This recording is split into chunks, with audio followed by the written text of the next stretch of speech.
welcome to episode 255 of Checkpoint Chat.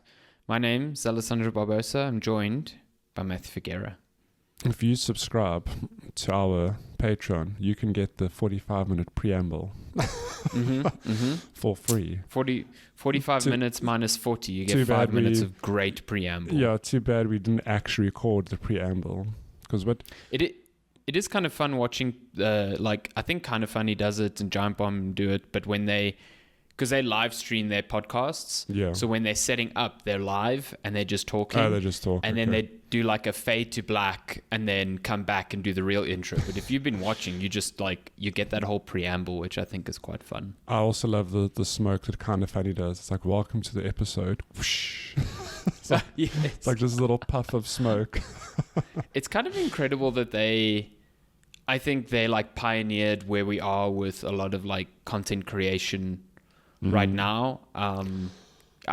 Some might say Giant Bomb did it ages before them, but I think Kind of Funny nailed that formula in a way that no one else has, and you can see with their success that they are now the template for how a lot of podcasts are conducted, and so many games journalists have gone on to try and do the same thing, form these little content creator groups and shift the conversation from I'm not going to say that they're not critical of games, but more in a entertainment focused manner speaking about games, which I think is quite cool. What's quite interesting is that I remember you put me onto them when they first launched a lifetime ago, and it was a very strange thing because you think, oh my god, these are 4 ex-IGN people who just up and left, and they took a huge gamble and it paid off.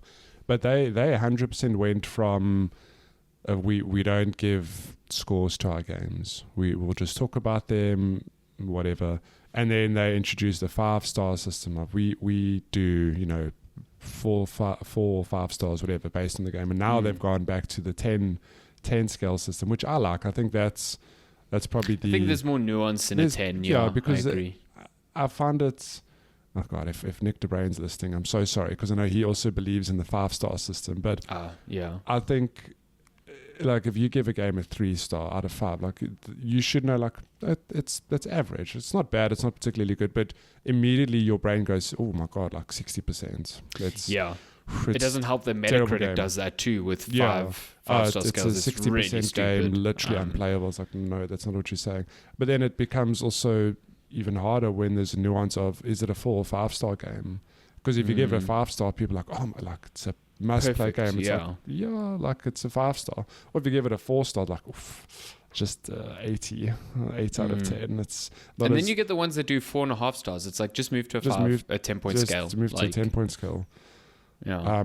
So we don't give scores in our podcast platform. I just clicked. But if we did, I would say it would be a 10-point scale system. Yeah, 100%. I definitely, I've always pushed for a 10-point scale. I know when I was at... with us, and I'm like, no, we'll never put scores. Yeah, there was actually a lot of resistance with that, because I remember when I started Laser Gamer, we had a 100-point scale, and I'm like, this is fucking insane.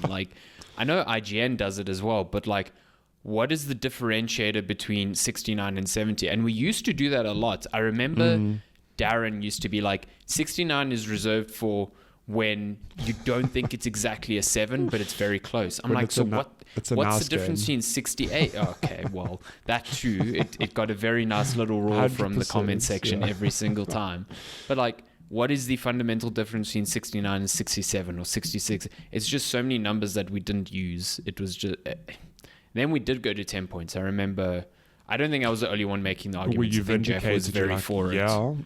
I felt very vindicated. And I felt like this because when I was at eGamer, we had a 20-point scale, which was 10, but 10.5, 8.5, whatever. And we eventually moved to a 10-point scale, and I was very happy with that. And a lot of websites have done that.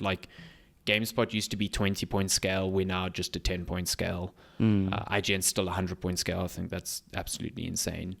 Hold on. They've gone to 10 points. They've changed, They've changed to 10-point scale, but they used to be as well. There used to be 100 points, and it was just 10 points is just so easy because I think you can mentally differentiate between an 8 and a 7. At least I feel like I can.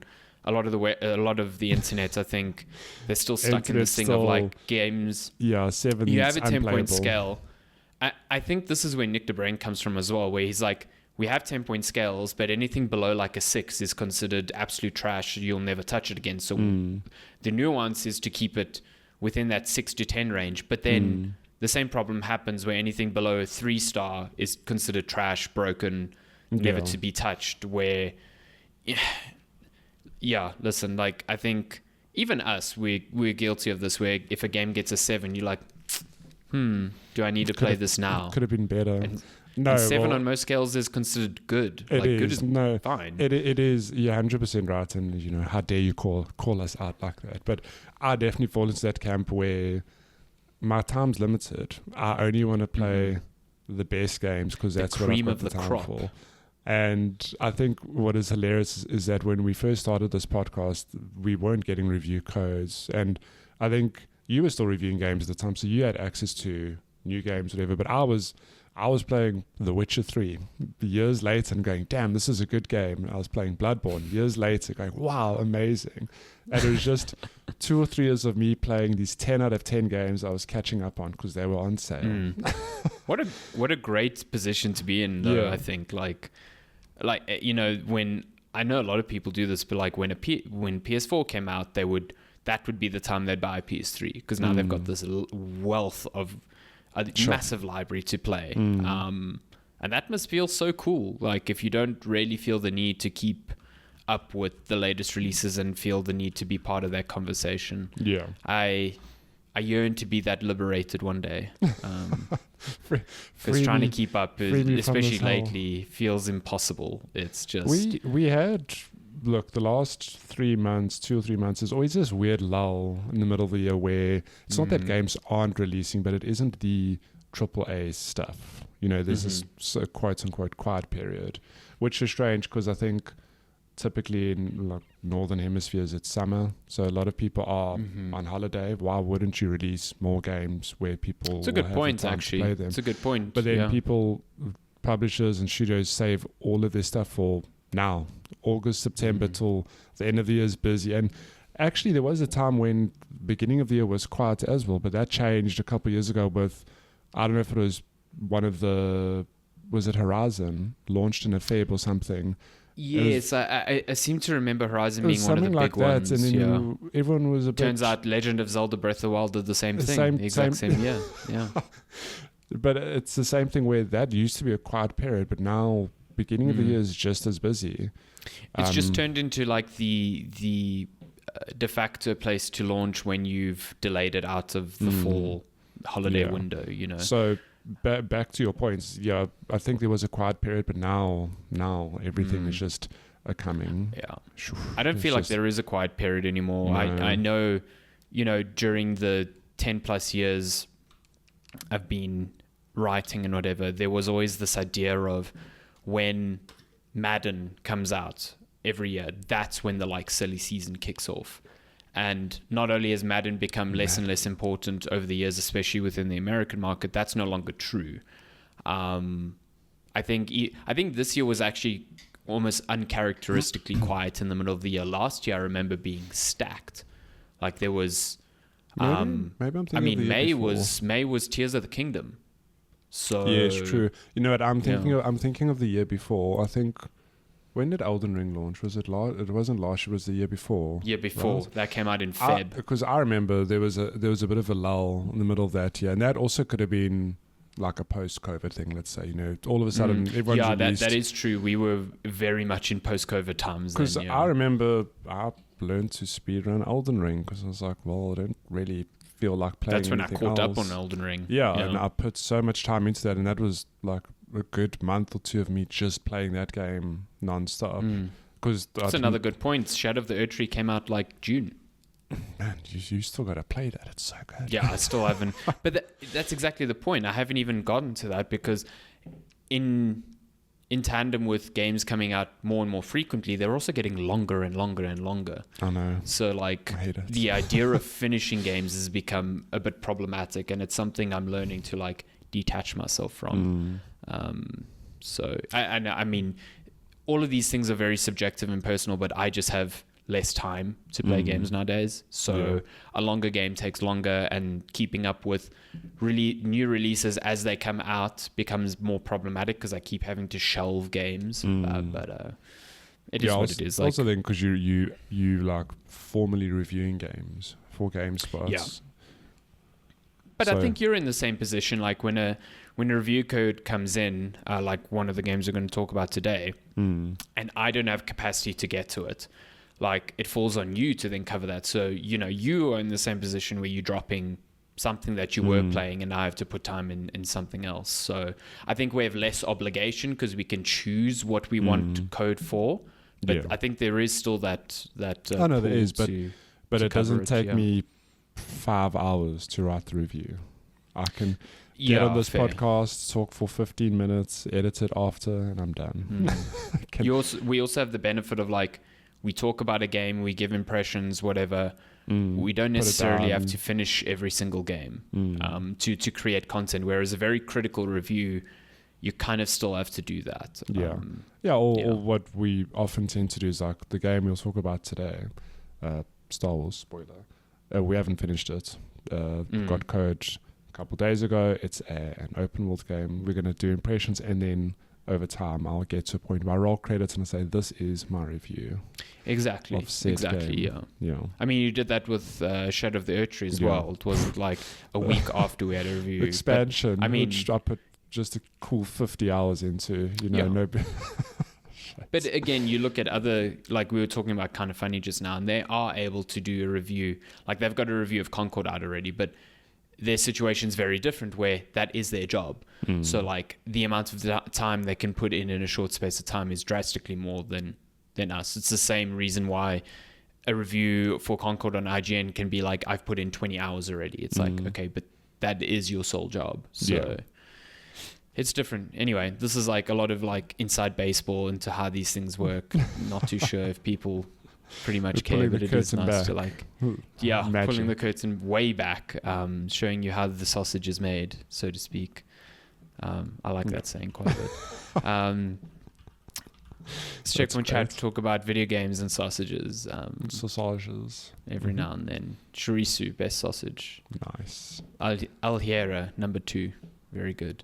You never told me. I'm going to divert just for 2 minutes. You went to Portugal, right? You went to Porto. What francesinhas did you have there? You did have francesinhas. I only had one. From where? Yeah. Was it good? When we went to Portugal now, I didn't make the mistake we made in Italy. Well, it wasn't a mistake. We just didn't know. But I didn't realize the wealth of great suggestions you can get off Instagram. Like only when we got back from Italy, my Instagram algorithm was filled with like influencers going, you should go here, you should go here. Yeah. So from the get-go, Shani and I looked at that and cross-referenced that with like websites and whatever, and we found like incredible places. And so we found this place in Porto. There's 2 of them. I forgot the name now, but I'll find it for you for when you go. But they brew their own beer that is specifically used for the francesinha.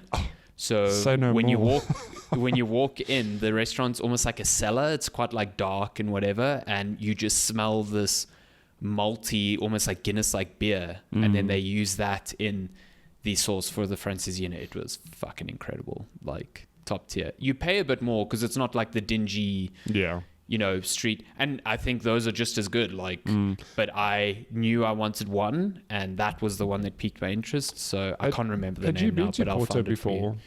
No, that was my first time. How funny was it? Every second shop, basically the best franchisinha in town, right here. 100%. Every single second one.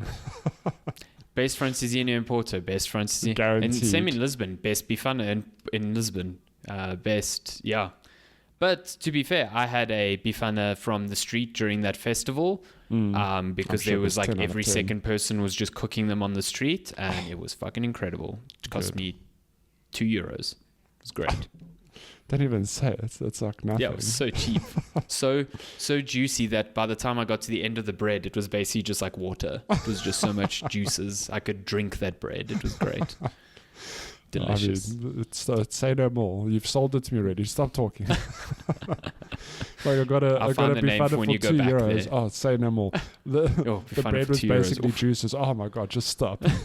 A Bifana for €2 and a Super Bock to go with it for another €2. My God. Say I was no in more. fucking heaven. Great. Absolute heaven. Okay, sorry for that detour.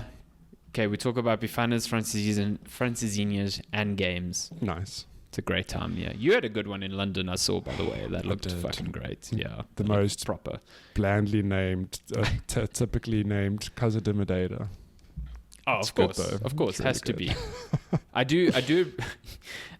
I'm calling out all our friends in our Discord that we're part of now, but every time you and I post a Francesina, there's always someone that is like, What what's is that? And I'm like, we have posted so many of these by now. We have shared this golden shared this knowledge many culture. times. No, the funny thing this time was I sent the picture and someone said, what is underneath all of those chips? Yeah, it was Noelle. She was like, I mean, to be fair, wasn't clear. Francesina Yeah, not normally served with chips, Yeah, but yes. that wasn't a very clear picture, but I did laugh. It's like, it's a Francesina. It should be like a heart attack. That's Yeah, what's underneath on the them. plates, Yeah. basically. Okay. We've got a bunch of games to talk about because it's been quite some time since we checked in, and during that time, a few games have come out, newish games that we've been playing. Or coming out. I think I want to chat about Star Wars first because like that is the game that has slightly delayed this podcast by a few hours because the embargo is today. Well, Yeah. not today, but when this comes out. Basically. I've played maybe like an hour. You've played slightly more. But I want to hear like sort of initial thoughts and what you think about it. Okay, so Star Wars Outlaws is... This is a hilarious point because on the box, aka the website, it says the first open world Star Wars game. Okay. You've taken umbrage with this point many Because times. it baffles me that in all the decades of gaming, there's never been... I mean, I don't know if this claim is correct. It has to be. I'm sure Disney were like, you can or cannot say that based on whatever. I'm just flabbergasted that we've never had an open world Star Wars game before. Because we've had MMOs and we've had RPGs and a whole lot of other ones, and I can't say I've played any That's of a them. good point. We But have an MMO. Like, Is that not considered an open world? Like, I don't understand. Anyways, so this is Ubisoft, not just any company. This is Ubisoft's open world Star Wars game. So I've only put in I must have played like 5 hours in the short time since we've received review code, and it's early days, but I'm really enjoying it. I think what I like most about it is that it nails the Star Wars aesthetic. I can't remember. You start on Canto Bight, which is Casino Planet, for those of you who don't know where that is. where they did the little horse racing in 100%, Last Jedi, I think. It's that planet. Okay, you start there, Yes. you get off it fairly soon, and I'm sure I'll go back there. But I'm on the first starting planets. I think there's 5 or 6 that you visit throughout the game. I don't know if all of them are considered open world. But my first point of frustration would have been like, are there towers to unlock? Because that is a typical Ubisoft thing, and I can't tell you if there are late in the game, but at this point in my gameplay, no, there aren't. I've got my little speeder bike, and I can just roam around this open world area, and it does a typical thing where you're busy riding along, and then a question mark pops up, like, oh, there's a point of interest. You go then, oh, it's an abandoned cantina, and there's like a little puzzle to get in to get a bit of treasure. You drive along further, and then there's a syndicate outpost, and if you're watching the gameplay now, it's kind of like this where you can go in stealthily or you can go in guns blazing, and there's typically a reward or something inside. So it's got those typical open world tropes, and what's nice about it is that it doesn't feel like, look, if you pull back the curtain, I'm sure there are a lot of tick box things, but it feels like at this stage, my early days gameplay, it feels like it's somewhat organic.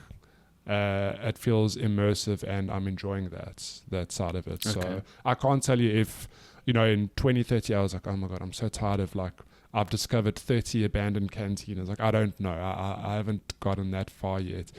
But at the moment, it feels good. Like, I'm having good fun just exploring the open world. And the game itself, I think it took me, like any game, it takes a little while to come to terms with how things control. Like in this game, weirdly enough, picking up something is R3, which I'm not used to. Yeah, I found that a bit odd as well. But can I tell you, I really like it. I'm so used to it now. I'm like, I wish more games did this. It just feels, there's something like tactile about it. You push it in and you pick up an item. Like, that's actually pretty cool. And then just, it's got all the things you would expect of an open world game. Like, it's got, you know, your old faithful, again, if you're watching the footage, there's brush. You can hide in it, do some stealth gameplay. You can whistle, call people over. But I think what's cool about this game is that you have a little companion in the form of Nyx, who is just a little four-legged critter that is pretty integral to a lot of the gameplay. It's a space cat, honestly. It's a space cat. You have all intents and purposes. Nyx you can use for a number of things, from pickpocketing enemies to distracting them to actually attacking them, to triggering, like if there's a red explosive barrel in the distance, Nyx can go over and actually trigger it. And it's pretty cool because it makes the gameplay a little bit, I'm going to use this word a lot and I'm sorry that it sounds pretentious, it makes it feel a little more organic or like off the cuff. Because there are parts, for example, where, there's two enemies, and in any other typical game you might have to like whistle one over, hit them, get around to the second one. Now it's quite cool that I can get Nyx to go attack the one, and while the second person's being distracted by that attack, I can run up to them and hit them, and then hit the first person that Nyx attacked in the first place. So there's just little nuances like that which I'm really enjoying. And it's not to say that, I mean, I had to think about it. I was like, how have there been no games with like a Nyx before companion? And that's not entirely true. Like we've had, I thought one of the best examples was Metal Gear Solid. We had a Diamond Dog Quiet, and it's similar in that regard, which is a good thing. I feel having that even support. Some Assassin's Creeds, you have like an eagle who could not nowhere near as much as Nyx, but could do some of this stuff. Yeah, like but having that little extra support, I think, just opens up the gameplay in interesting ways, and I'm really enjoying it. So I don't know. I don't think you've played nearly as much, but you have nowhere near started the game. I mean, I haven't even done the the introductory mission on, is it Canto Blight? Canto Blight, yeah. Casino Planet, that's what they call it. Yeah, Casino Planet. I've only got my, I stole the thing from the club that kind of kicks off why you're kind of running away from the planet. That's as far as I got. So literally maybe an hour, if that. Yeah. But I do echo your sentiments on it feeling organic. There was a moment early on where, like, just walking through the city, you overhear a lot of conversations, and those conversations are actually quite critical, or not critical. I don't think they're like required, but they feed into your missions quite nicely in a way that's not like, press this button to focus on this conversation because it's very important. It's just like, as I'm walking past someone, they mention something, I'm like, wait a minute, that corresponds to something I'm about to do. Yeah. I listen to it and it gives me a hint for something that changes how I approach something. It's not set in stone that you have to approach it in that manner, which I think is quite cool. There was an example I mentioned where there's the card game. Is it Sabak? I think Sabak. Yeah, Sabak. And Sabak's like quite complicated. Sure. Even in previous games, it's a complicated game. But you can obviously gamble on Sabak and win money. But anecdotally, I've heard that you can walk around certain areas and someone will just offhandedly mention in a conversation to someone else how to cheat in Sabak, and you can actually employ that cheat and win some money. So I think that's kind of cool. It makes the world feel very lived in and real. And I hope a lot of that permeates through like the long run time of this game. I do find I like Nyx a lot. I think Nyx is really cool, and that, like you were saying, Nyx has far more abilities than I would have expected. I do think it's very odd that you can tell Nyx to pickpocket someone and Nyx will just run up in their face, pickpocket them, come back to you, and the person will be like, where the hell did my money go? It's like, my man, use your eyeballs, like it's like not a huge thing. It's a very game thing, I know, but you're so right. But immersion breaking, I won't had the lie. exact same thought where Nyx, like, the person moves. It's like Nyx almost like jumps off their back. The person's like, Like, they don't say it, but they are basically thinking, must have been the wind. It's like, no, you just you just got pickpocketed. Like, come on. And they can be looking at you. Nix will run back to you, and you'll take the money, and they'll just be like, you just give them a wink, like, yeah, good day. It reminds me a lot of Assassin's Creed 2, where if you're walking next to someone, did you ever play Assassin's Creed 2? No, I've so missed you the hold a earlier button Assassin's to like Creed. pickpocket. So every time you bump into someone, you like, if they have something, you pickpocket. But it would be very similar to this, where you would bump into someone, pickpocket them.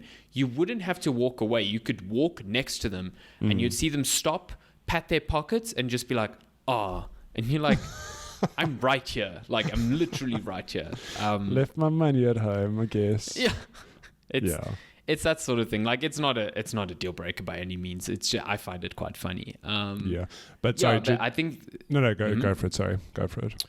I think the game looks really good. I think so. Another minor gripe: it's a bit of a pity that this game has a 40 frame per second mode, which is really, really nice. I think it is the perfect middle ground between 30 and 60 if you have the TV to support it.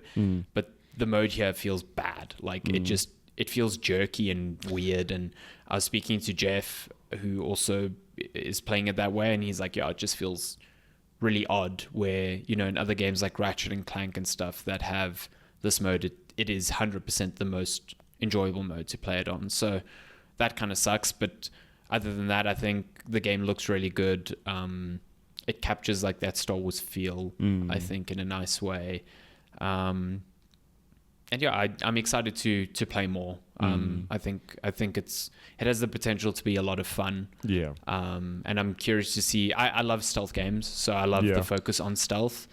So yeah, I just want to play. I want to experience more of that aspect of the game. I just wanted to say to your point earlier about, like, you overheard a conversation.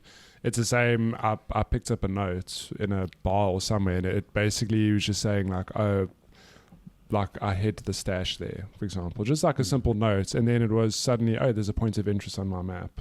It's like, oh, you know, got to go check behind that waterfall because there's a stash there, apparently. It's like small things like that where it isn't, it just, again, like, it just feels organic, which I think is such an important thing to have in 2024, is that, as opposed to like a straight by the numbers. Oh, you go to a village square and you get 10 quests, you know what I mean? It feels better exactly. There's no quest marker for that note, you know what I mean? Yeah. It just feels better that way. But also, I mean, there's a lot more depth to the game than just the open world stuff and the quest. I think one of the biggest things is, just seeing it on screen now makes me think of, there's no like experience necessarily. Skills are unlocked in a very interesting way, in that you're going to meet key characters throughout the game, and I don't know quite how it makes sense contextually in the long run, but the first sort of skill tree you have is from the bartender who sort of like looked after you growing up, whatever. And it's just these things where, in order to unlock these passive abilities or these certain skills, you have to meet a number of prerequisites. So it's just an interesting, different way of doing it, as opposed to like, I need to get 10,000 XP points and then I get a skill point to spend and I can spend it how I want. It's suddenly like, oh, I want to follow this skill tree, which is more stealth focused. It's like, you need to do 10 stealth takedowns and then you can unlock this ability. It just feels more natural that way. And again, like, I don't know how this plays out in the long run with other skill trees, but it's quite an interesting way to do, skill progression. It's like, okay, this is how Kay is actually learning to be a better smuggler. It's not just I've unlocked skill points and suddenly I can sprint faster. It's like, no, there's some sort of contextual thing that lets her be better at doing that thing, which is quite cool. And I think it feeds into the way you play as well, because if you're hitting those little progression points, it's like, oh, this will actually come in handy for the way I like to play. And then over and above that, the game, I mean, you're playing as a smuggler, so you're dealing with the underworld. Just on that, I think this is probably one of my favorite settings in Star Wars. It is when the Empire is big and, things are hopeless.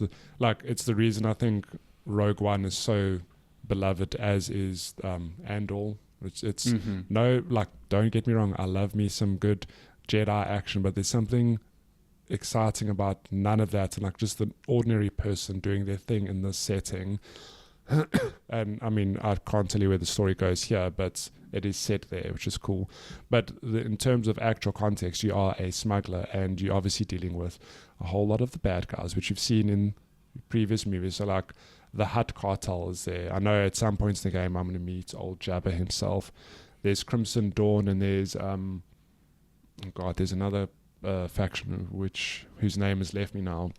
But as you do missions, your affiliation with them, pivots between good and bad, and these have different ramifications. So if I'm hanging out with my Crimson Dawn homies and I'm doing missions for them, I'll get, my affiliation with them will go from, sort of neutral to good to excellent. And then that comes with a whole lot of perks. They'll offer me, unique equipment. I'll be able to go to their strongholds.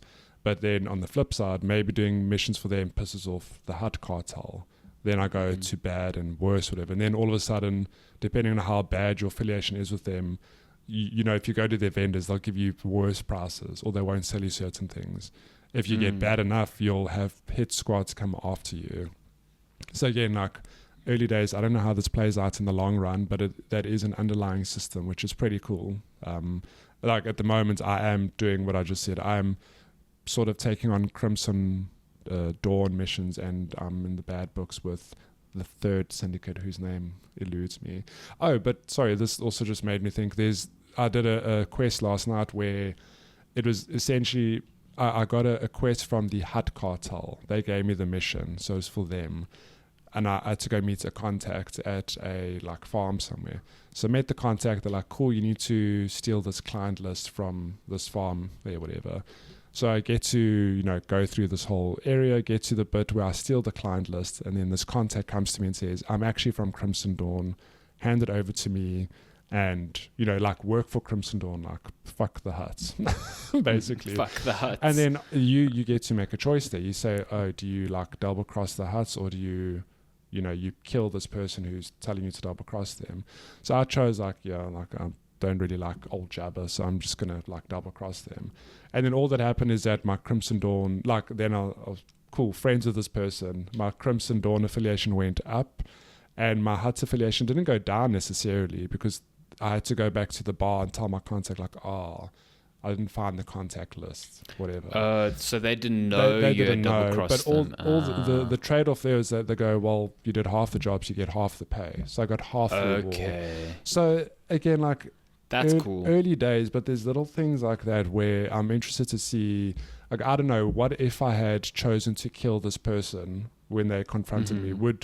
Would it have been an Elden Ring thing where, oh no, I've deleted their quest line for the rest of the game? Or is it just a one-off character that, I don't know. I don't know how that thing will play out. But there are things like that which I'm very keen to keep seeing happen. It sounds like it's going to be a system that's quite fluid, not you're working towards 100% reputation on all of them. I think it's a thing that you balance consistently as you play. And they say that it's either a tutorial screen or something where it says you're never going to be in the good books with everyone. It's part of the game. So, but they say the smart smuggler will, figure out how to please all of them in different ways, whatever. So yes, we'll see. It's interesting. It reminds me a lot of there was a Splinter Cell, I think it was three.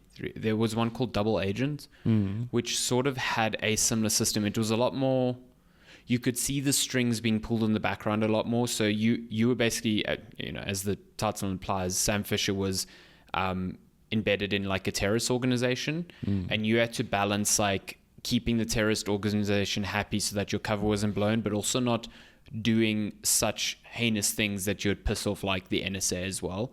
So you had these bars that every action you did would either increase one or decrease the other, sometimes only one or the other at a given time, which I at the time felt very novel, because letting one get to zero would result in a game over. Yeah. But you had these portions in between main missions where it was almost you were operating in a hub, and you could set up, say, bugs for the NSA, which would increase your rep with them, Or you could set up something for the next mission for the terrorists, which would decrease their rep with them, but increase your rep with the terrorist organization or whatever. And it would affect like your ending and whatever. It was kind of cool, but this seems like the very natural evolution of it, where it's far less like, oh, if I do this, I'm going to gain X number of points for this faction. It's more like, what can you get away with? How can you increase your rep with one without like really detrimentally affecting the other? And what do you need currently? So who do you side with depending on what you currently need in this situation? So I think that's a really cool idea. I hope it delivers more during the game and isn't just like this is nice for the first 2 hours and then it becomes inconsequential, you know? Yeah, that's why I said like I don't know what it looks like in the long run, but at the moment I'm like, I quite like what I see. So yeah, that's cool. That's cool. I really like the progression system as well. You know, earlier this year I played a bit more of Ghost of Tsushima when it came out on PC. That was this year. And I was reminded how the progression in the game is very much like old school style adventure game, where it's like, you've got a skill point, and I'm like, cool, I've unlocked all the skills that kind of relate to the way I play, so now I'm just putting points in a skill tree just because. You know, it's not actually influencing the way I play, or like the skill I actually want is locked behind 2 tiers of this other skill I'm never going to use, so I'm just burning points so I could get to the one that I actually do want to use, which so you know, new ideas around that I think are always welcome, so that's pretty cool. Nice. Cool. Yeah, I'm very keen Star to Wars keep playing Outlaws. more of that. It's out this week, Friday. It's Friday, 30th of August, if I'm not mistaken. So kind of wild that, so this is done by, is it Ubisoft Massive, I think it's called? People who did The Division. Yeah, okay. But they also did Avatar from last year, which is like kind of nuts. Where did they find the time to make an Avatar and... to be fair, like Ubisoft studios that make games, they're just leading them. It's every Ubisoft studio under the sun works on every game, but yeah, kind of wild. I do like to imagine that the entirety of Ubisoft sits under one roof and they all just give each other ideas. At some point, somebody looked over at the Star Wars leads and said, you know, you put an eagle in your game. Eagle are haystacks. Let me tell you, haystacks. Game Do you changer. think that it's sort of like the meeting? Have you watched the second Dune? No. Oh, okay. So there's a meeting near the end where it's like all the tribes are in like a cave and they're all communing and they're all sitting on the floor. And then little good old Timothy Chalamet is giving a speech. What if that's Yves Guillemot and all the Ubisoft studios are just in a cave? Or just chilling, just pumping out games. Never know. Never know. Riding sandworms. Who knows? Who can say? Who can say? In France, wherever the head office is. In the River Seine. That's why no one could do triathlons there. There's actually sandworms in there. God damn. Cool. Star Wars Outlaws seems fun. Keen to play quite a bit more. I forgot the 2 games. I remember the one. I can't remember the... Oh, okay. So let's chat about Concord real quick. Concord. So Concord is now technically out. It came out earlier last week in like a sort of limited... They called it early access, but like it's kind of what like Microsoft has done for a long time, where it's like you can pay a bit extra and get to play the game for like 3 days earlier or whatever. Nice. But it came out proper on Friday. Player numbers have not been great. We were chatting about this earlier, but like just before we started recording, there was just over 200 people on Steam playing, and it peaked on launch day, not in the early access period, at 680 around there, which is, I mean, for a multiplayer shooter, only multiplayer, it is pretty horrendous. That's like worst case scenario for your sort of game at launch, because launch is when you're going to grab attention, you know what I mean? And I think it's a pity. I was going to say it's on PlayStation as well. Don't know what the player numbers look like there, but I mean, like I was saying, even if it's 10 times more, it's not great. Like you want to get out of the gate with like 20, 30,000, you know, especially nowadays in the current climate. I mean, we were talking about, we haven't played it, either of us, but Black Myth Wukong has got like almost 2 million players, and that's a single player game. It's nuts, you know. Maybe a bad comparison because that game is having it's an outlier in that regard, but still, for a multiplayer game, this is not fantastic. Yeah. By comparison, the Marvel's Rivals beta, when it was out, was attracting like 60,000 people on Steam alone, and that was a beta. So that gives you an idea of what people are gravitating towards. I think it's a shame because despite some pretty negative initial impressions, like the training mode in Concord, I think is pretty bad. It doesn't explain the nuances of a lot of characters really well. And the very first character you get put in control of is one of the game's tanks, and the tanks move so slowly in this game. I think it's something that needs to be tweaked. They just move so much slower than the rest of the characters, who are sometimes extremely nimble, and it just feels very out of place. So like those first bad impressions aside, I think this is a pretty competent and interesting shooter with like interesting ideas, even if the amount of content on offer isn't really that exciting. And because it's underpinned by the lack of players, like you end up in the situation where queuing for games becomes way more of a chore than it should be. I'm talking about queuing like close to 10 minutes for the game's main mode, which is bad. And then like, how long does a typical game last? No, maybe 10 minutes, so it's bad. And, if that's the situation at launch and the numbers keep tapering off, it's only going to get worse. So, but like I said, I think it's a bit of a shame because the game is quite interesting. And I think what it comes down to is just a lack of like cohesive marketing. So just before we were recording, you were like, oh, is this the next hero shooter Overwatch? And you're kind of half right. So it is a hero shooter in that all the characters have specific abilities and take on roles like tanks, healers, damage dealers. They call it different things, but that's essentially what it boils down to. But it is not Overwatch at all. Like there is no escort the convoy to a certain point. There's none of that. Its main mode is actually more akin to a Counter-Strike or Valorant. Actually, you had a good point there, where it's round-based, there's no respawns, and essentially you're either trying to eliminate the enemy team or grab hold of a point in the map for a certain amount of time. So it's like the same dual objectives like in Counter-Strike. It's like rescue the hostages or eliminate the team, or plant the bomb or eliminate the team. And it's very... the rounds are very short generally, and it's all down to like very synergetic team play. But in this one, it's a hero shooter, so you're trying to balance having a tank in your team or a damage dealer or a healer, so that you have a team that synergizes really well. And I think that's quite interesting. I think that's an approach that hasn't really been explored. I know, Overwatch is explored with a lot of different modes and whatever, but the core mode there still is like the escort mode as it was with like TF2. But this is also not the same sort of Twitch shooter as a Valorant, because it's not trying to copy Overwatch. It's definitely got the loose shooting it's not trying to copy Valorant. Counter-Strike. It's got the loose shooting of an Overwatch, if that makes sense. So like those ideas are quite cool, and I think it creates this like this environment that has the potential to be something interesting, especially in this mode. It's very hyper competitive. Like the modes outside of here are pretty standard team deathmatch or like Conquest, where there's like 3 points on the map and you're trying to hold them for an amount of time to like gain points. And I think those modes aren't as fun because like you're respawning all the time and team composition matters far less there. I think especially in a team deathmatch, like if you're choosing like a healer, you are being absolutely rolled over by most people because teams aren't sticking together. There isn't this like sense of synergizing with a tank to keep them alive, and also the time to kill is incredibly short.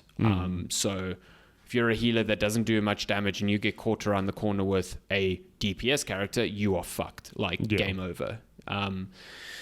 But in the more round-based mode, I think that's where everything sort of gels. And it's just a pity that that's the mode you have to queue the longest for. And that takes, the shortest to complete. So you're constantly in this like play for 10 minutes, queue for 10 minutes, play for 10 minutes, queue for 10. I think I finished maybe 4 games yesterday in the space of an hour, which sucks. That's like really, really shit. But yeah, there's a whole bunch of mechanics that aren't explained super well, which I think contributes to a sense of it's quite overwhelming when you start, because you've got firstly like a lot of characters, and a lot of them, unless you jump into like a practice mode with them, their nuances aren't really explained super well by their there's like a little screen you can pull up during the game to see their abilities, but so there's this robot.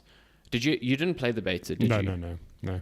So there's this one robot character that a lot of people are talking about in the beta, and he is very confusing. So his main weapon basically sucks in bullets, similar to like a Titanfall where you could grab bullets with like your little Titan robot thing. So you can kind of absorb almost all damage, and in a team context, that's super useful if the people you're playing with understand that. Like any rockets coming at you, any bullets, you just completely suck them up for no damage at all. The only thing is like you have to reload that ability, so you can't just keep that thing, going in perpetuity. But then you've got a second weapon that is like the inverse of that. It does damage. And at first people were like, oh, is your damage proportional to the amount of damage you suck in? I have no idea if that's true because the screen does not specify if that's true. But it does seem like that. I'm not sure. And the rounds don't last long enough for me to like really determine if that's the case. So it's like that's one example of like pretty bad explanation of a character that when I'm playing against someone who fully understands them, they are extremely effective and very, very useful in a team. And I just think if the barrier to entry there is time spent with the game, and then time spent with the game is made difficult by the long queue times, like your patience to really stick with it and really learn its nuances will be tested quite a bit. And I think ultimately that leads to people not wanting to engage with the game super long. It makes me not want to engage with the game super long because I feel like I need to spend a lot of time with this to really understand it. But it is super wasting my time because there is not enough, there's not enough chance to really extract what I want out of the game. So it's a pity. It really is a pity because I think given a different launch window or maybe a different approach to how it's monetized, because this is a paid game, it's a $40 game. And the sort of progression in the game is almost non-existent. It's just cosmetics. There's a whole other thing where you can unlock variants of different characters and then you compose your crew, and it only really makes it only really ties into the game's main like mode where every time you choose a character for a round, you like burn that character so you can't use them again in another round. But if you've got multiples of a character in your crew, then you can choose them multiple times. It's very convoluted. It's interesting, but it's like it only applies to one mode in the game. So it's like it's such a like confusing system just to apply to one mode. And then if you forget to switch out your crew, you suddenly have like 2 characters you can pick from when you enter a team deathmatch, which is kind of stupid. So there's good ideas, but I just think like the game was marketed poorly. I don't think $40 is the correct way to approach this game, especially if you want to get people in. Like you compare it to like a Marvel Rivals where they announce like all characters are free, game's free to play. That immediately gets people through the door. I mean, okay, it's also Marvel, so it's got a very big advantage. Like I'm not going to ignore that, but I just don't think there's a lot of business decisions that I think have really overshadowed what is actually a pretty interesting shooter. It's a pity. It's interesting because I think when Overwatch launched, I mean, I was on that Overwatch hype train, don't get me wrong, but it was an interesting case study as well where Overwatch was a paid-for game, but it still had microtransactions. It was both. And even then, I think it was a sore point for some people, but Overwatch, we saw, like, it launched super successful. But when they launched Overwatch 2, that was also, it was this back and forth of like, no, it's a paid expansion, it's a this, it's a that, and it went free to play. I think in 2024, like, unless you've got, I don't know, an Overwatch or Valorant or whatever killer, like you have to be so confident in your game to put it out and slap a $40 price tag on it. It's just. I mean, there's a reason I also look at it and I immediately go like, oh, this is just like an Overwatch clone. Yeah. I know nothing about the game. It is the wrong take, 100%. But if I'm the average consumer and I've done no Googling whatsoever, I see this, I go like, I'm not going to pay $40 for this. Like, why would I, when I could play any other shooter that's free? Marvel Rivals is coming 100%. In December. It's going to cost me nothing to play it. Why would I commit $40 to a game that just kind of, could be the same as any of the other games that I can play for free? And it's sad you're also trying to steal the mindshare from so many other free-to-play juggernauts out there. Like it's the same. I'll say the same for. I played a good example is X Defiance. Came out, Ubisoft's own shooter that came out this year. It's a very good game, free to play. I played it. I absolutely love it, but I just cannot commit that much time to it. Now, what does that say for the average Call of Duty player or the average Valorant player who X Defiance is obviously trying to capitalize on? There's just not enough time for all these ongoing games. Yeah. Maybe there's a and reason. And then you couple that with a $40 price tag. It's like almost a no-brainer. Like, what would attract people to this that would justify that cost? I mean, you brought up Overwatch. I think Overwatch is a good example of being firstly, like, launched in a very different space. When you think about Overwatch, Fortnite didn't exist, PUBG didn't exist. For sure. That's why I said it was an interesting thing in that it was paid for and it had microtransactions that it just would never work. And they got away with it, 100%. I mean, they also had the benefit of Blizzard. Blizzard is a name, people. And the concept of like hero shooters wasn't saturated at that point. No. Like, people wanted something similar to TF2, and Team Fortress 2 had launched more than a decade before then. So I think it launched in a very different space. And you hit the nail on the head with like Overwatch 2 tried to recapitalize on that, and they failed like completely. Like, it went free to play because the pay aspect didn't work out there. And even then, like, the content on offer, there was a much higher expectation on the amount of time it could steal from you, and it hasn't worked out. Like, Overwatch 2 does not exist in the same sort of mindshare that Overwatch 1 did. Like, not even close. Not, no. And it's just indicative of like the market is different. And I think Concord is trying to be a game in a market that disappeared 10 years ago. And that's its biggest problem. I want to ask, how long has this game been in development for?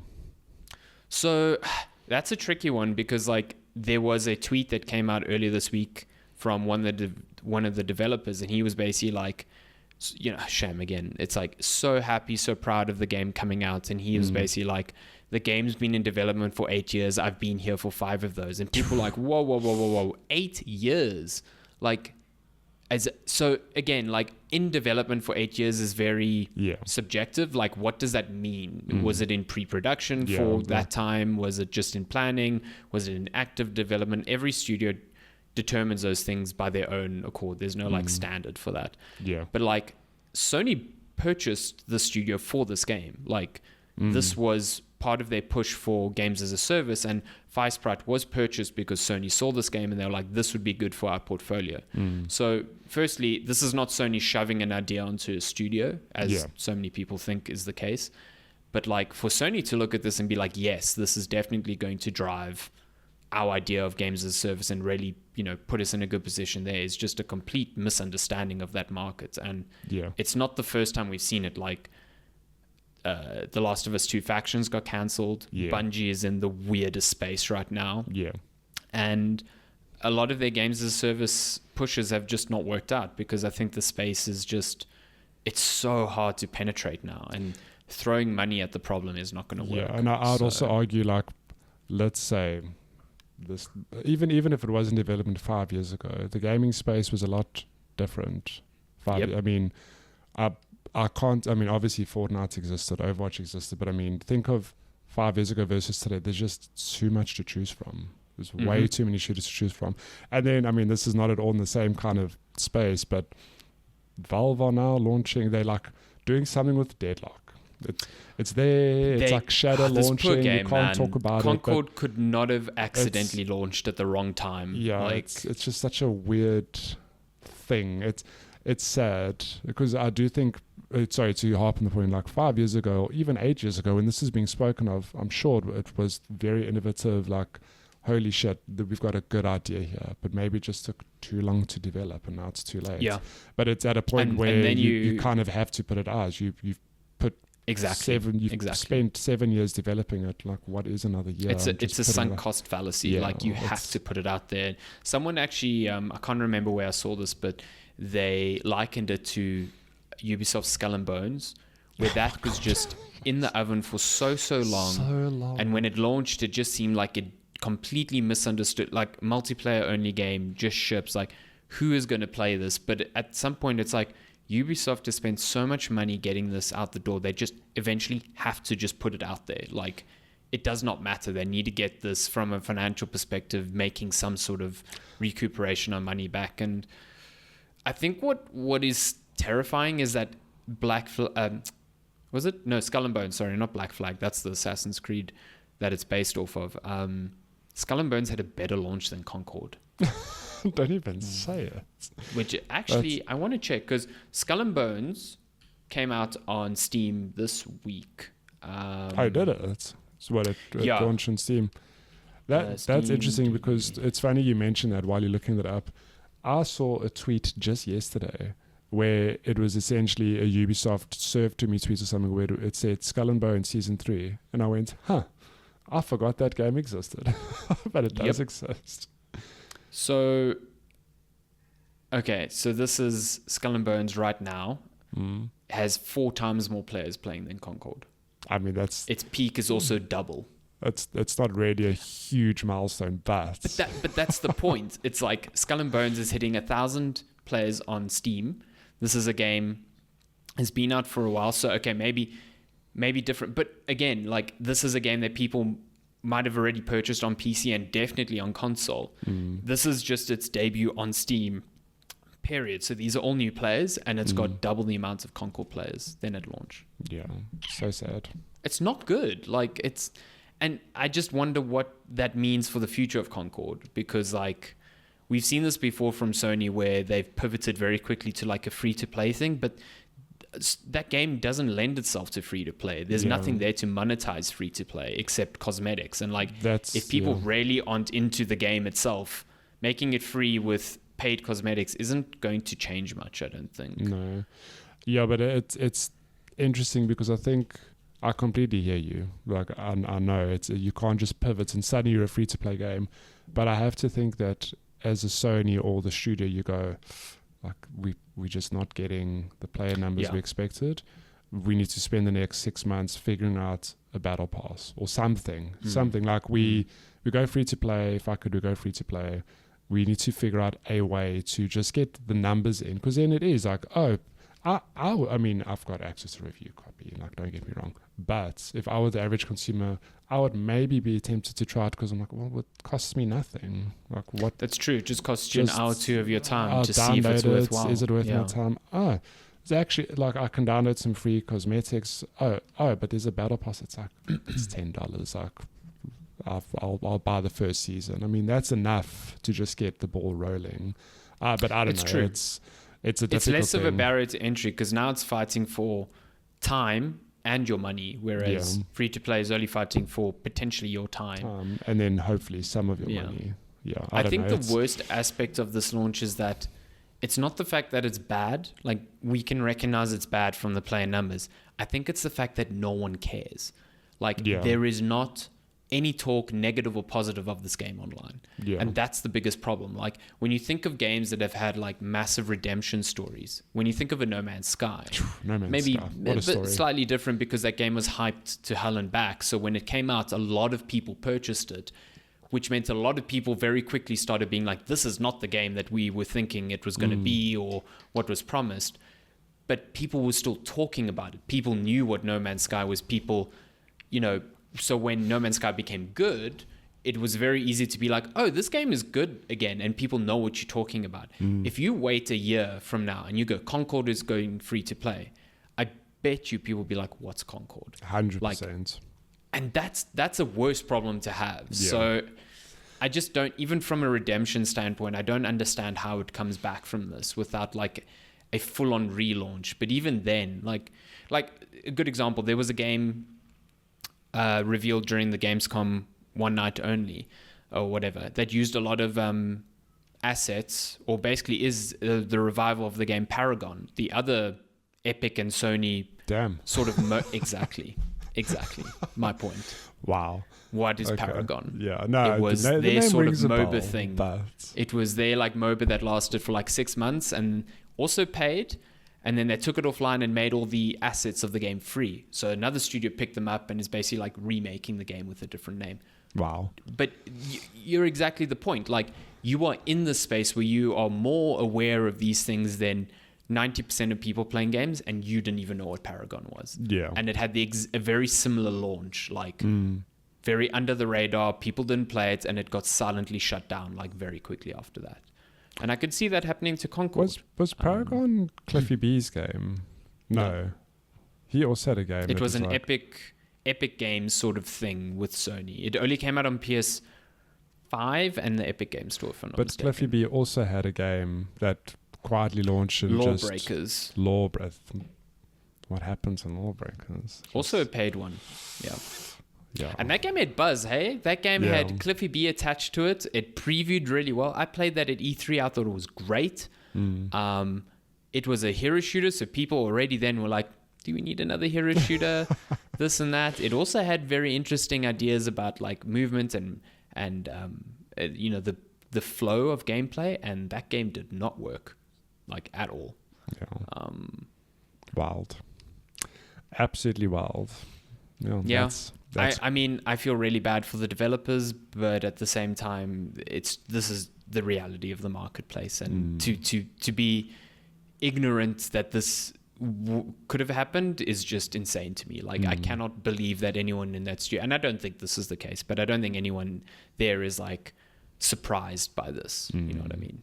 So yeah, it's a bummer. It really is, and I think the eventuality is going to be the studio is going to suffer as a consequence, and I think that sucks. So 100%.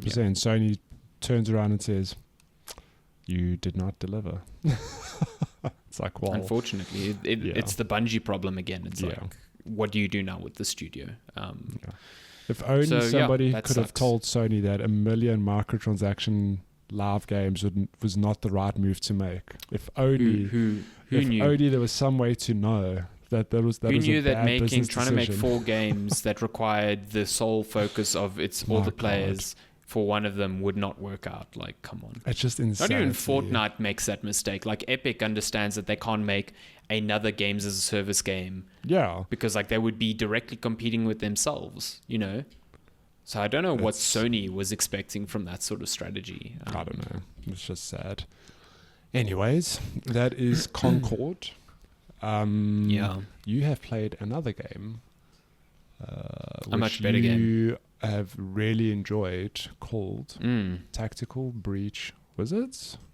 Yeah, that's it. It's so I don't know if you're familiar with games called Gunpoint or Heat Signature, I think was the other one. Nope. So they are kind of like the brainchilds of a former journalist at PC Gamer named Tom Francis. Okay. He basically quit journalism and created Gunpoint, I think, mostly alone to kind of teach himself how to make games. And that game was like really cool. It was like sort of a puzzle robbing game where you were like an assassin and you had to figure out how to like get in and out of buildings and like take care of guards in very efficient ways. It was very short. But which made its ideas a bit like, it was a bit sad that it was as short as it was, because I think it was very interesting. Yeah. But then he followed that up with like Heat Signature, which was more of like an action-based thing on some ships. And now he's come out with him and a much bigger team now, Tactical Breach Wizards, which is like the longest they've spent on the game. And it is his and his team's spin on XCOM, essentially.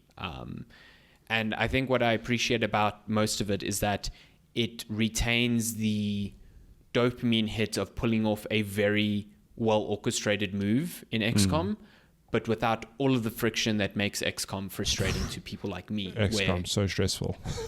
Yeah, firstly, super stressful, very, very role-based. So how many times have you had a 90% hit chance on XCOM, absolutely whiff, and then just completely fuck up your turn? I hate it. Because of consequence. I think that's shit. Personally, I think that's bad game design, especially because it's so unforgiving. To then put that element in there just seems punishing for no reason. Yeah.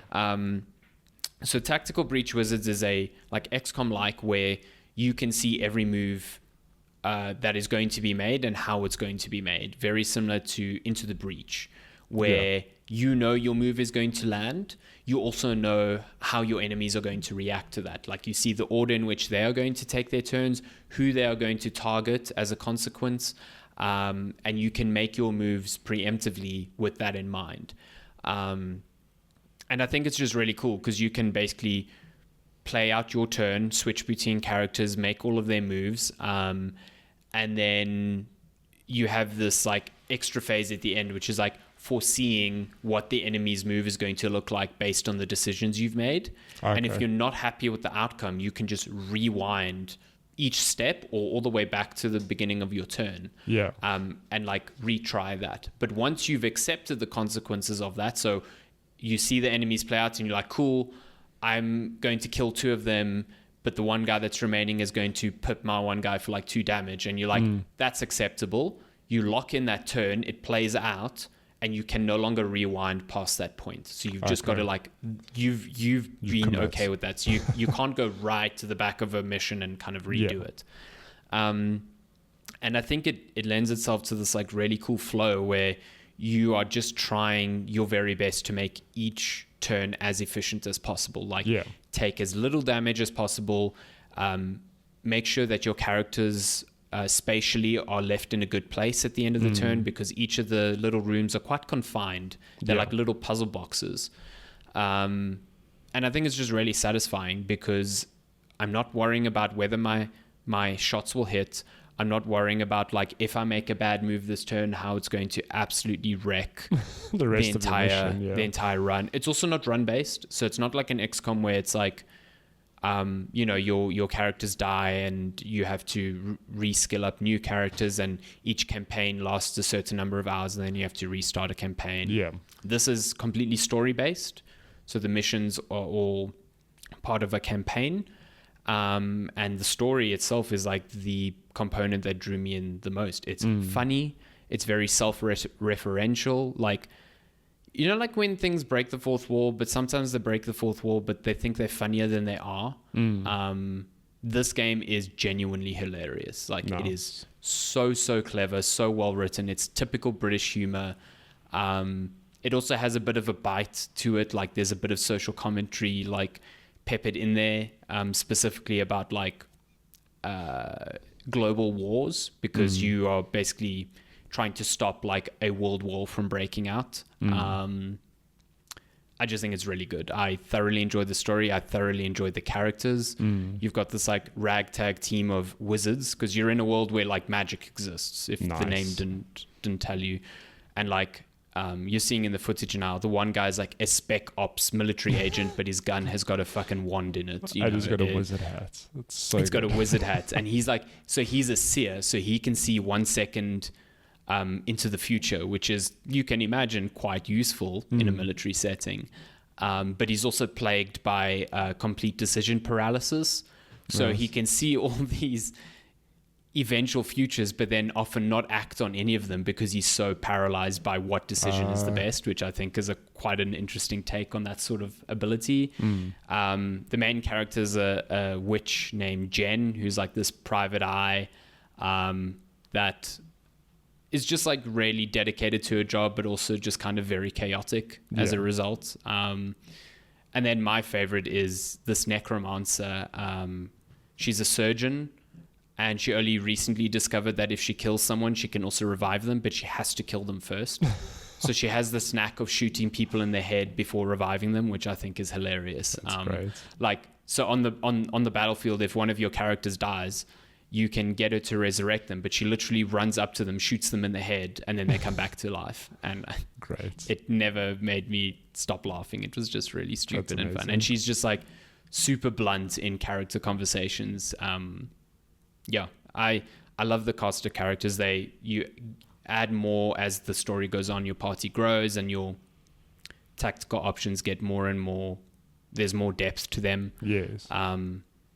Yeah, it's a great game. Like it really is probably one of the standouts of this year. And I think if you're at all interested in like XCOM, or you enjoyed Into the Breach, or any sort of tile-based strategy game, I think it's great for you. Yeah. I also think that if you've never been into this sort of like genre, this is the most accessible it's ever been, purely because like it gives you the ability to really you think about your moves and rewind and make adjustments.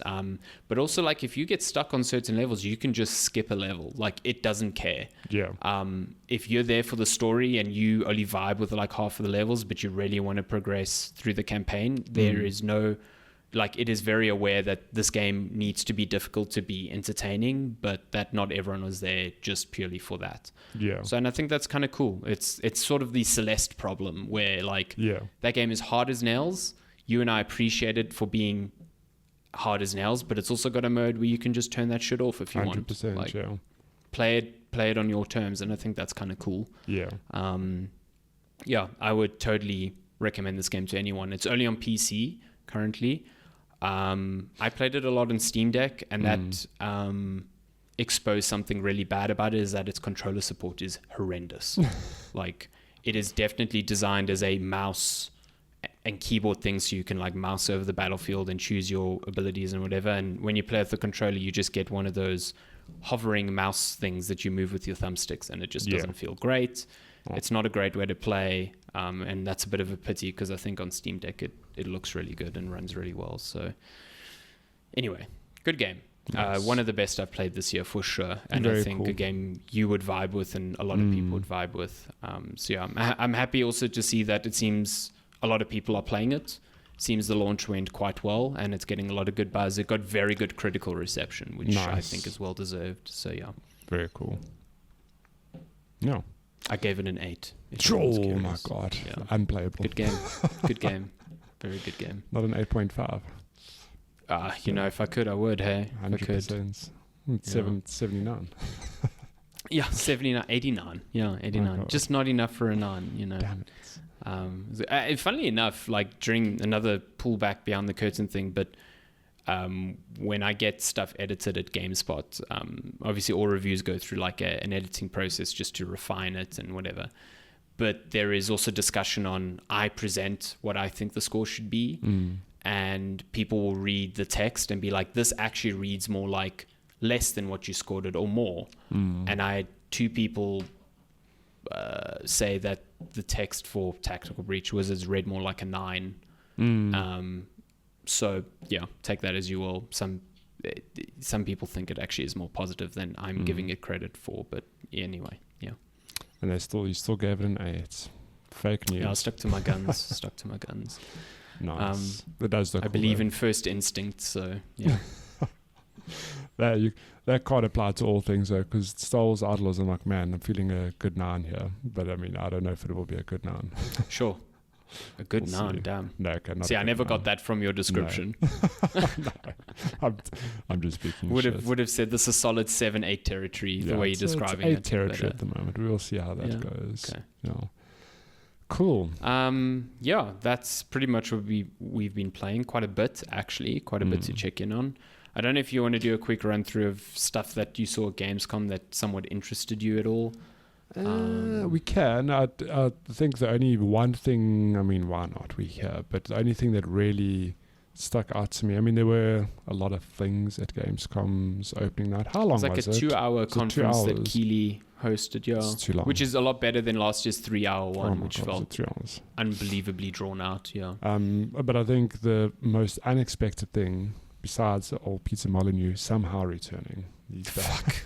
What a wild thing. Was the reveal of an Amazon show, which is basically Love, Death and Robots, but for games. It's a game anthology show with 15 episodes, I think. think that's 10? right. Yeah. It's small, bite-sized episodes for the touching on franchises, on things like Mega Man and God of War and Ghost of Tsushima and Warhammer. There's a lot there, and I think the trailer, if you loved Love, Death and Robots, or you're a gamer and you've not seen that and you just love, I don't know, like the Warcraft cinematics, how good they look, well, you'll be pleased to know that it's done by the very same people. So the cinematics look gorgeous.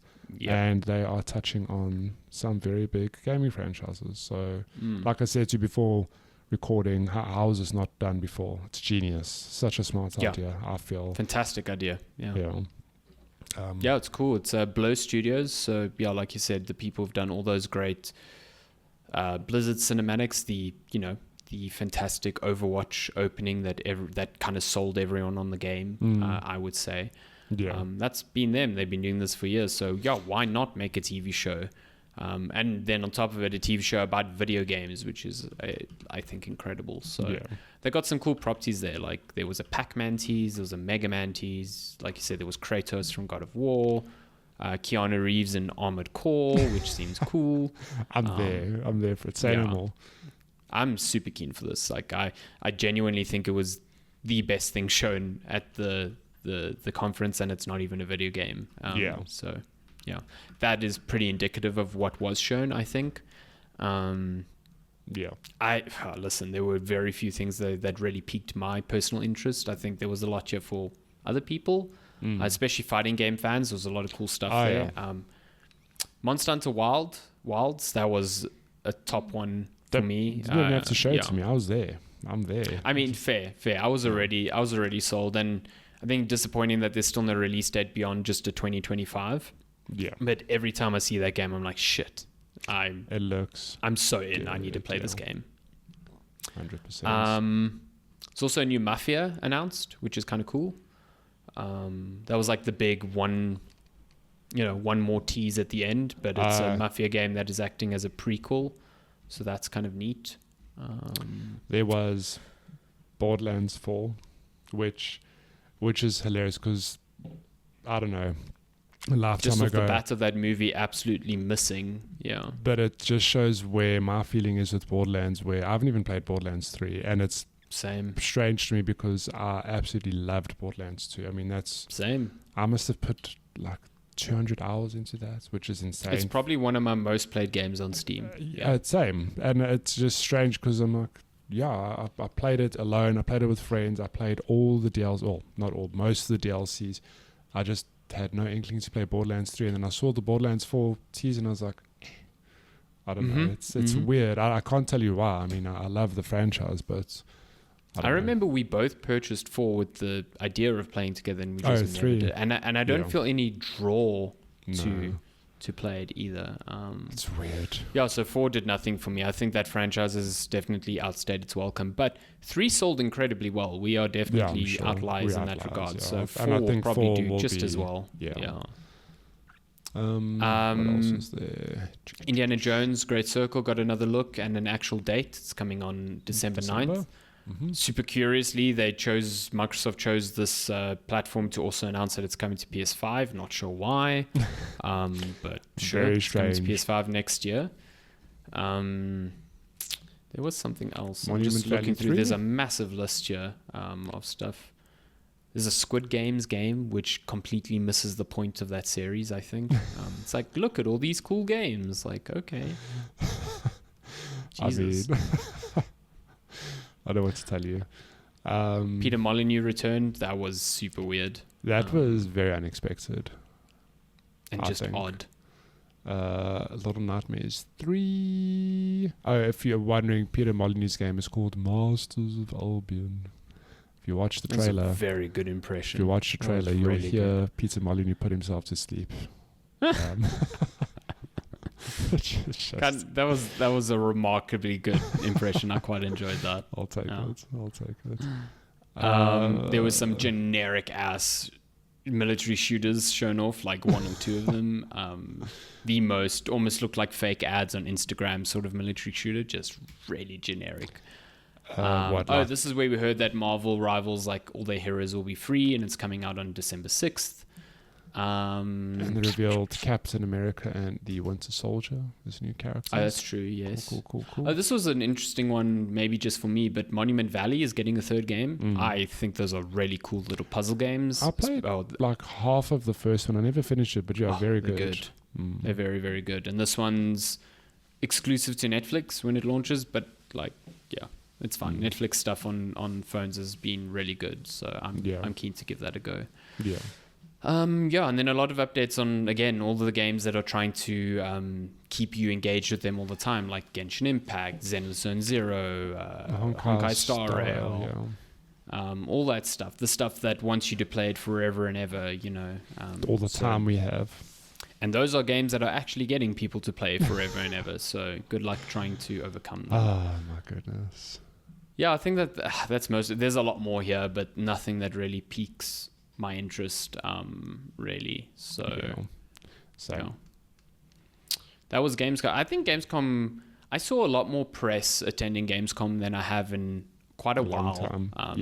It seems like it's in lieu of E3 shutting down and Summer Game Fest, kind of taking its place, but not being on the same scale. Like Gamescom is kind of carved a space out for itself again, because it felt like it was losing the sort of importance after E3, because it was just so close after E3 that there was nothing distinct about the Gamescom stuff being shown. But like, there's been a lot of hands-on demos that people have written about, a lot of hands-off ones. Yeah, I've actually seen a lot. You're right. Cool. I've seen a lot of previews and stuff, which I didn't expect. I didn't. I mean, last year's Gamescom was certainly not like this. I knew, GameSpot sent a team to Gamescom, which they haven't in a long time. So was there. I've seen him tweeting from there. And they don't have a UK office anymore, so it's not like the UK team goes to the EU, conference. It's like, no, a bunch of them were flown out from America to go attend that, which is a big thing. So, I think that's cool. Gamescom is rad. We've both attended it. You've attended it twice. I love it. I have to go back. Yeah. No, you have the chance to go back, so you definitely have to. Must go waddle in the halls with 750,000 other people. Oh my God. So. Speaking of, did you see good old Gareth Woods was there? Yeah, with his... So do you know his whole story? He's in Canada. He's working at a gaming studio.